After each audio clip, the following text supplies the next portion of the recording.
How to adjust the PTO clutch on a John Deere. The more expensive lawn tractors in the John Deere line come with an electric PTO clutch.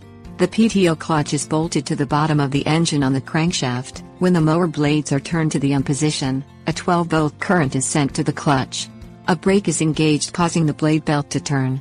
As the engine ages, the clutch can start to slip, causing the mower deck to cut poorly, and when this happens you need to adjust the clutch.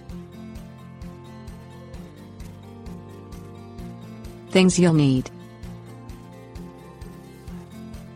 feeler gauge, half-inch wrench. Park the lawnmower on a hard, level surface and set the parking brake. Turn the ignition key to the off position. Ensure the PTO switch on the right of the dash is in the off position. Locate the PTO clutch under the engine, bolted to the crankshaft. Check the sticker on the clutch plate, it will say either Warner or Ogura. Set the feeler gauge to 0.51 mm if it is a Warner clutch and 0.41 mm if it is an Ogura. Insert the feeler gauge through the slot in the brake plate directly above the pulley. The gauge should be between the clutch rotor and the armature.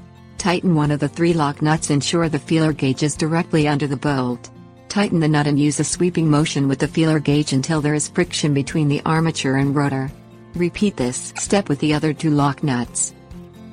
Start the lawnmower and engage and disengage the mower blades to check the adjustment.